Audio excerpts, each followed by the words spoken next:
Maitreyanat, el ornamento de los sutras del Mahayana.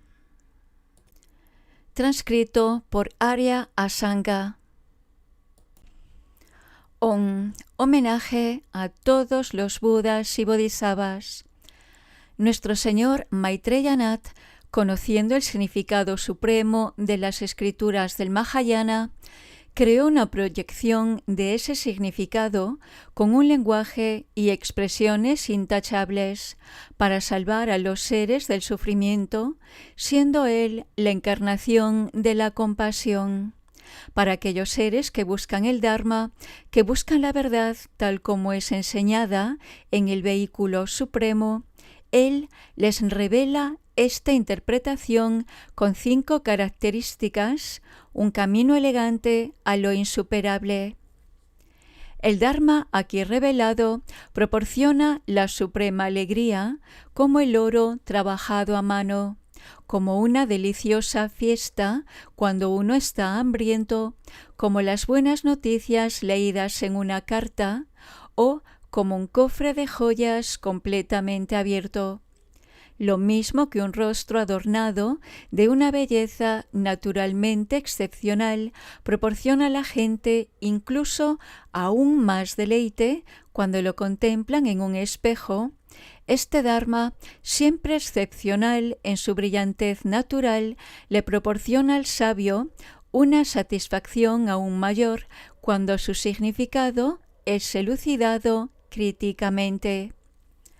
Lo mismo que una medicina de olor horrible, aunque dulce para el paladar, este Dharma debería de ser entendido como poseyendo 2 dimensiones, su dimensión literal y la siempre beneficiosa dimensión de su significado.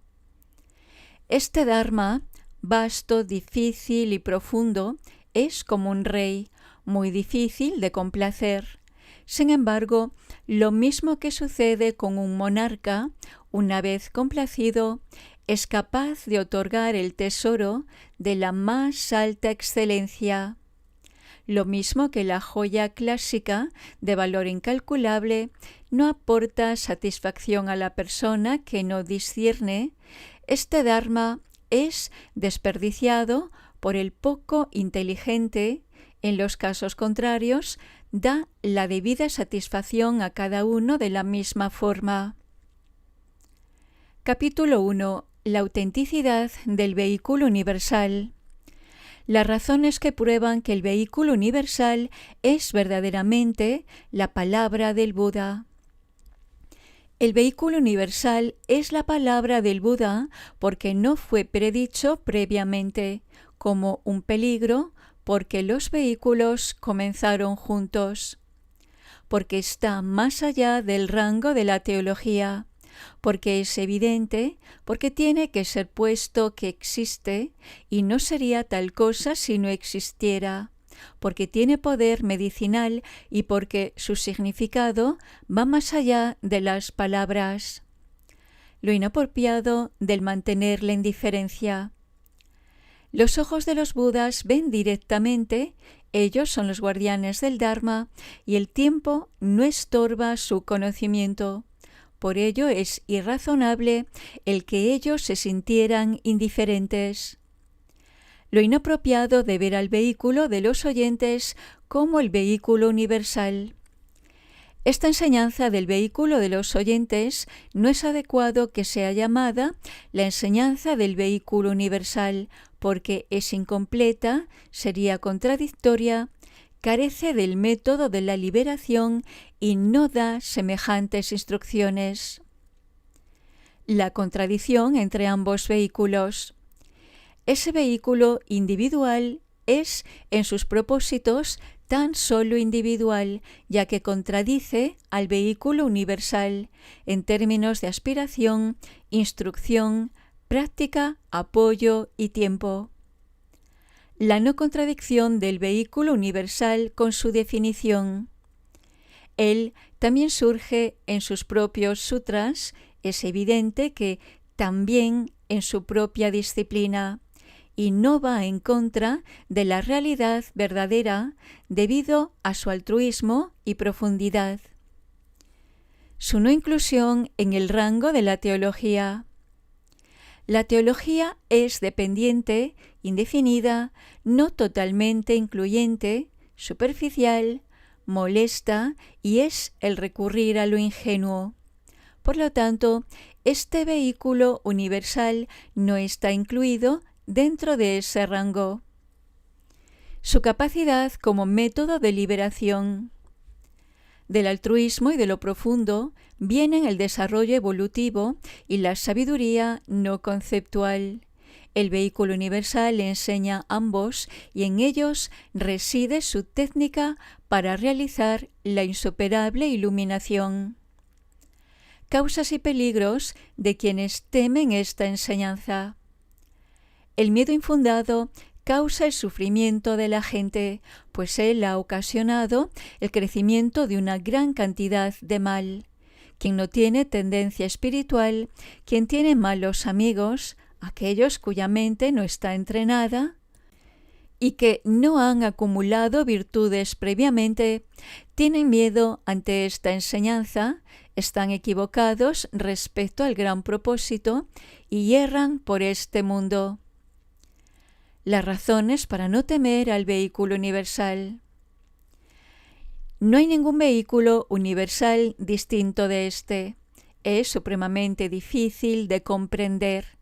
Es coetáneo, enseña una diversidad, utiliza una explicación consistente con muchas aproximaciones. Su significado no es literal. La intención del Señor es muy difícil de penetrar. Los sabios no temen esta enseñanza, pues ellos la examinan de la forma adecuada. El vehículo universal como la esfera de la extensa sabiduría.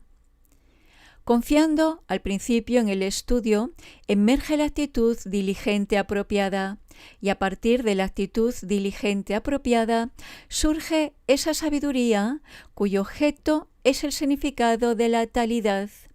Eso genera la consecución del cuerpo de la verdad, y dentro de él está la verdadera naturaleza. Puesto que la verdad solo puede ser conocida personalmente sin estar en posesión de tal sabiduría, ¿cómo eres capaz de decidir que el vehículo universal no es la palabra del Buda? Nada hay que temer en el vehículo universal. Ni yo ni el Buda comprendemos lo profundo, porque eso que es profundo no resulta accesible a la teología. Porque la liberación solo es posible para aquellos que entienden el significado de lo profundo. Tal posición miedosa no es racional. Siendo probado por la falta de fe. La superioridad del vehículo universal se prueba por el simple hecho de que aquellos que tienen aspiraciones mundanas, aquellos con naturalezas muy bajas y aquellos que están rodeados por amigos de mente estrecha, no tienen fe en este Dharma que enseña correctamente el altruismo y la profundidad.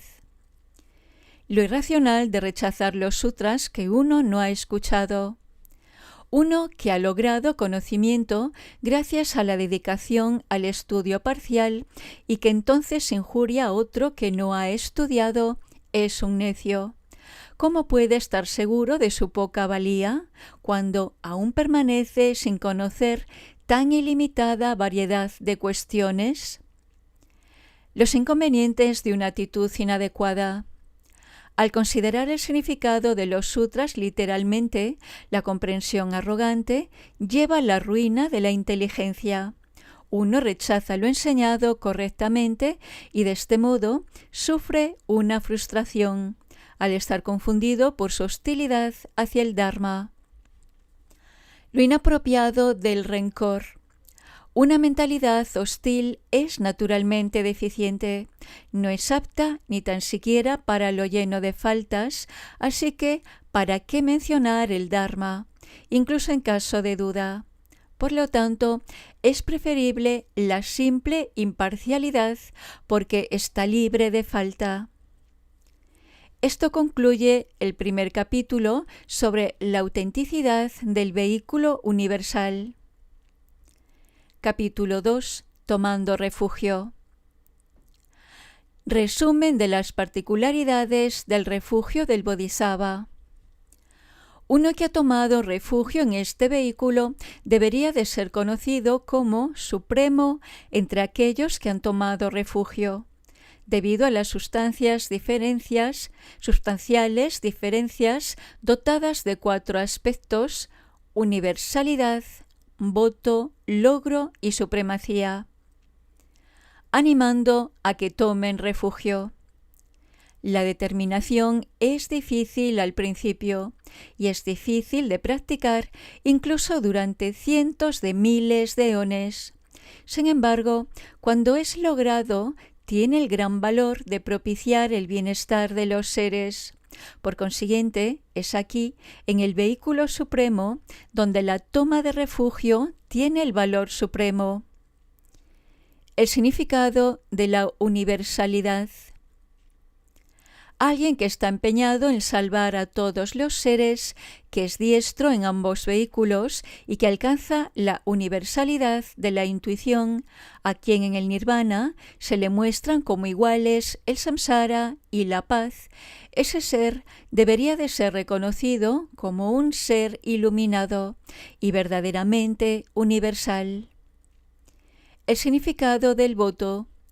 Ese bodhisattva ha de ser reconocido como el más destacado en la guarda de los votos, quien aspira con grandes alegrías a la suprema iluminación, quien incansablemente soporta todas las dificultades y quien, una vez que ha alcanzado la completa y perfecta iluminación, llega a ser igual a todos los Budas.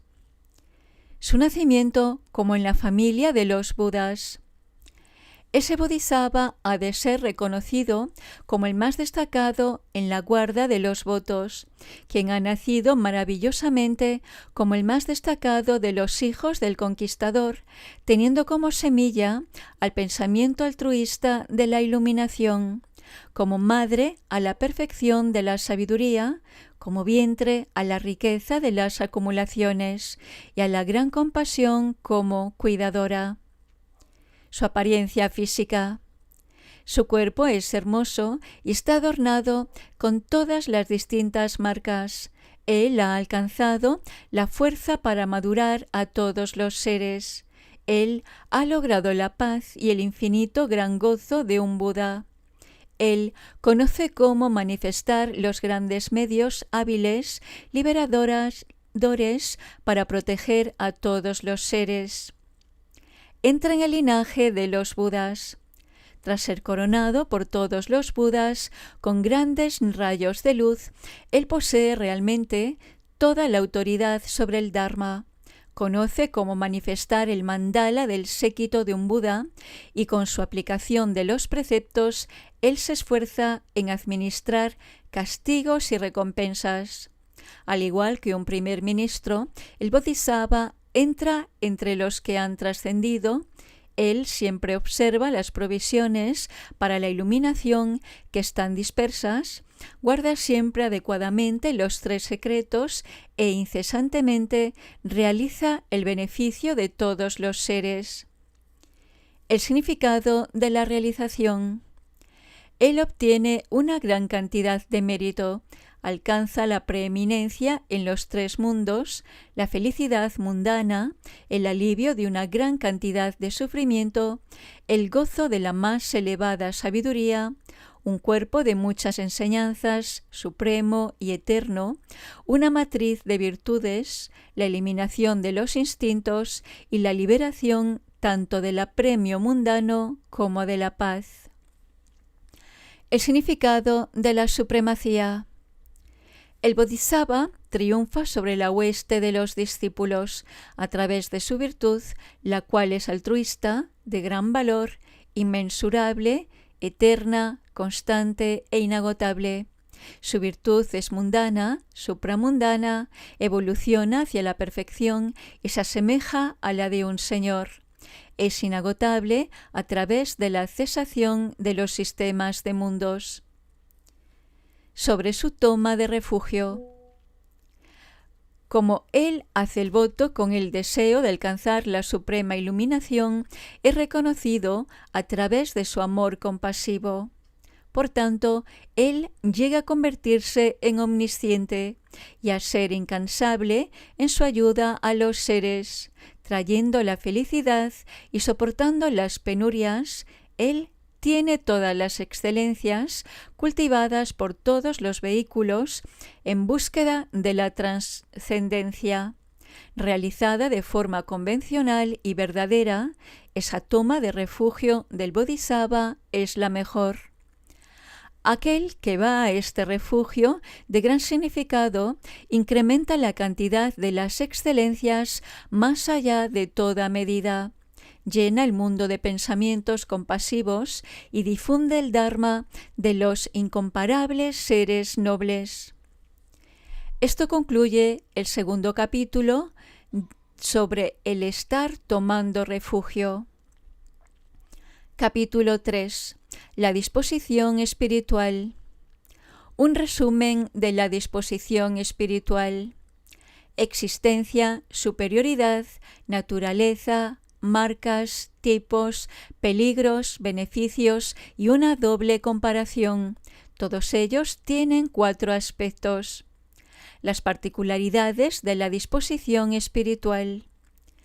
La existencia de la disposición espiritual está demostrada por las diferencias en los elementos de los seres, la fe, los logros y la adquisición de diferentes resultados.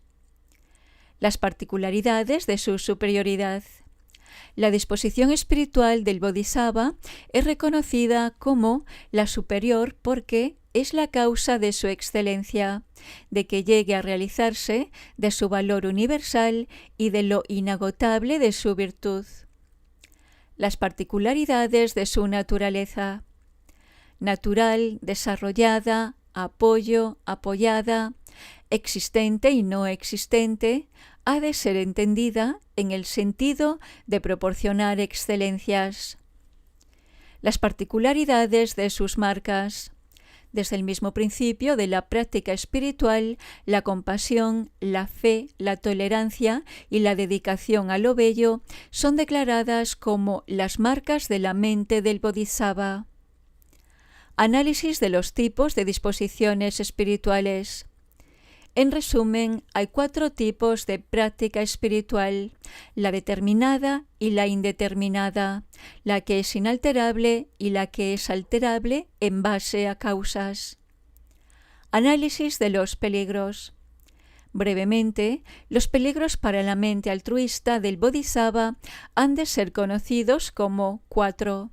La habituación a las adicciones mentales, las malas compañías, el estado de privación y la dependencia.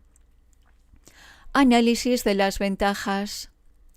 Él solo visita las malas migraciones una vez en un largo periodo de tiempo y es liberado de ellas rápidamente.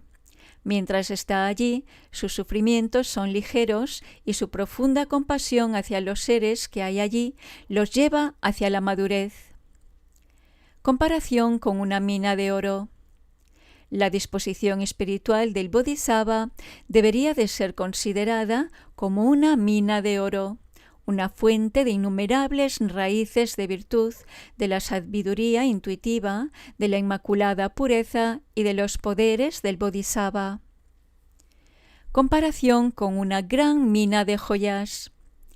La disposición espiritual del Bodhisattva debería de ser reconocida como una mina de grandes joyas, puesto que ella es la causa de la suprema iluminación y es la fuente de la gran sabiduría intuitiva, de las concentraciones de los seres nobles y de la gran realización de todos los seres. Análisis de aquellos que carecen de disposición espiritual. Estando temporalmente faltos de la disposición espiritual, algunos se dan exclusivamente a las conductas incorrectas. Algunos han destruido sus buenas cualidades, algunos carecen de las virtudes que conducen a la liberación, algunos mantienen virtudes débiles y hay otros que carecen por siempre de la causa. La grandeza de ambos tipos de disposición espiritual. Aún permaneciendo ignorante de las enseñanzas difíciles de encontrar que son enseñadas para prestar ayuda a los demás al mostrar los caminos profundos y extensos, si uno tiene una fe firme y es perseverante en la práctica, finalmente alcanza perfecciones mayores que las de los mundanos y los oyentes. Uno ha de saber que todo esto resulta de las dos disposiciones espirituales del Bodhisattva, una dotada naturalmente con las excelencias y otra desarrollada. La preeminencia de la disposición espiritual debido a su resultado. Para el crecimiento de las tres iluminaciones, con su gran abundancia de excelencias, para alcanzar el gran gozo y conquistar el gran sufrimiento, y para el logro de su fruto, el cual ayuda y aporta felicidad a uno mismo y a los demás, esa suprema disposición espiritual es realmente como una raíz maravillosa. Esto concluye el tercer capítulo sobre la disposición espiritual. Capítulo 4. La generación de la mente de la iluminación. Las características de la generación de la mente de la iluminación.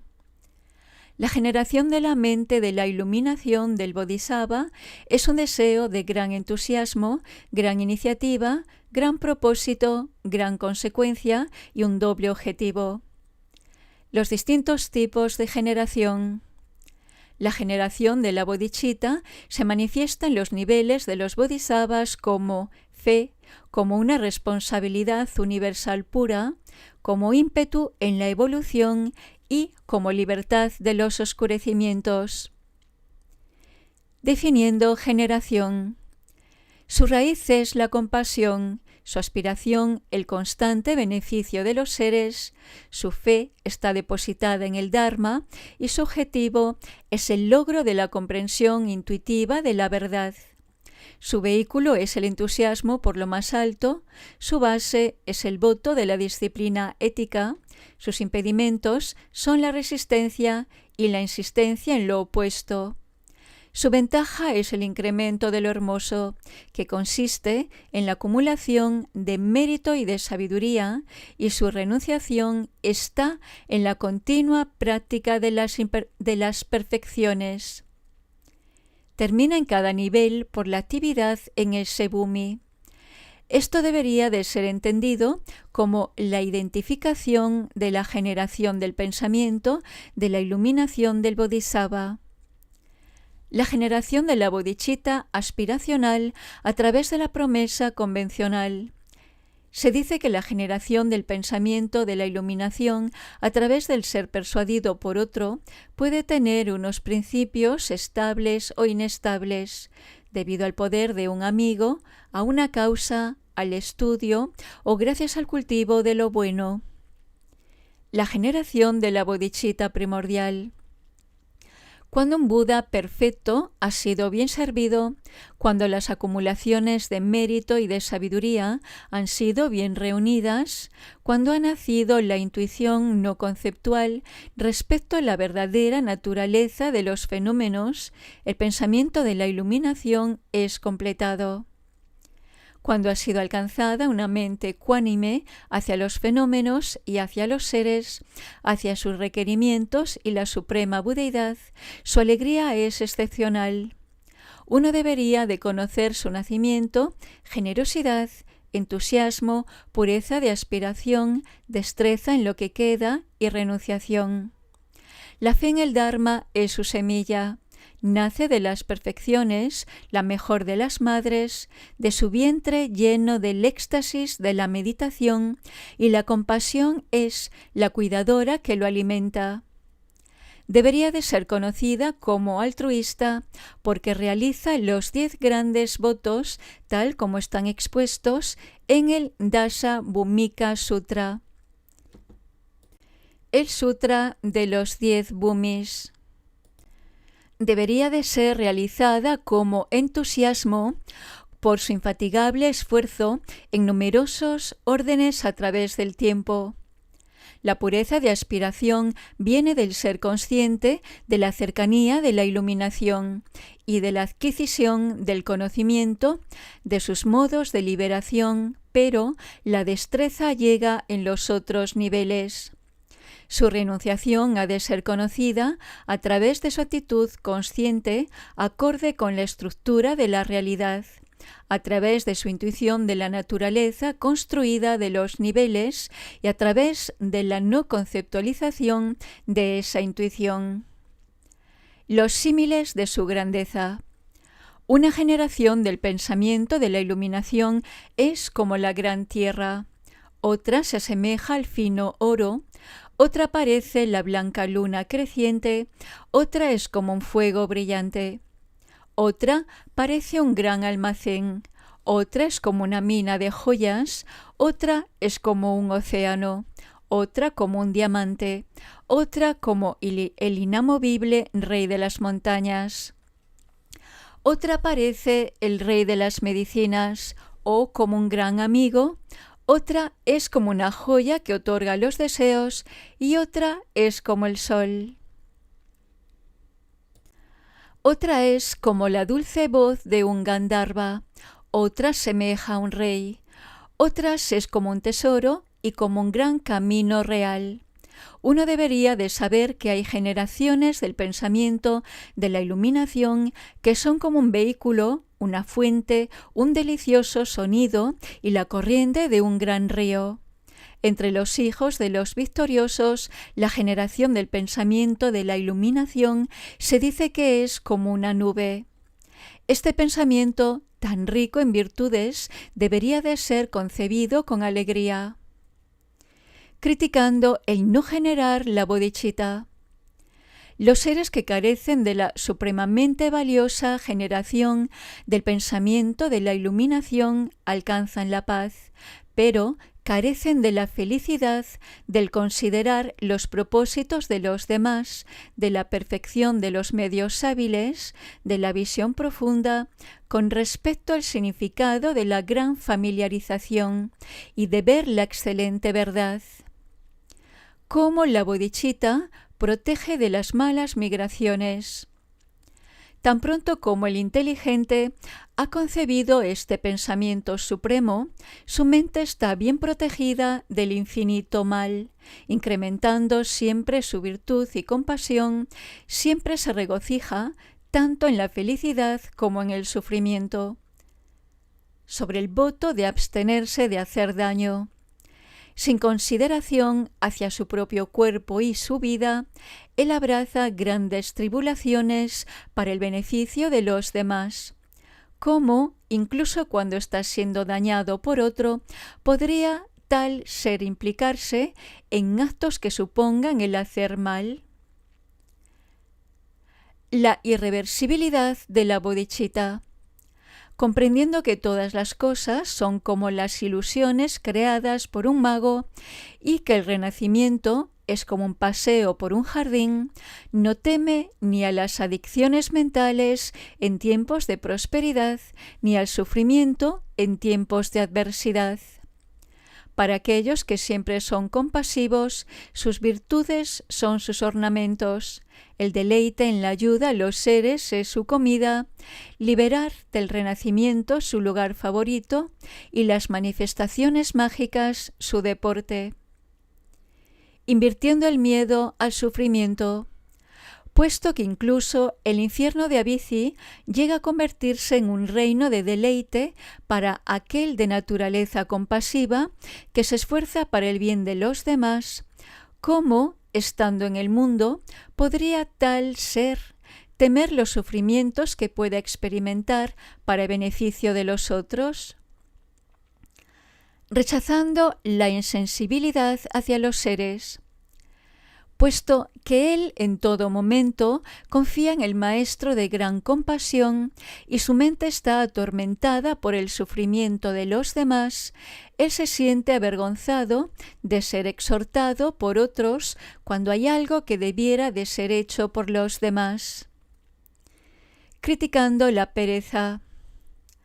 el Supremo entre los seres, quien lleva sobre su cabeza la gran responsabilidad hacia los seres, no parece bien si su paso es perezoso.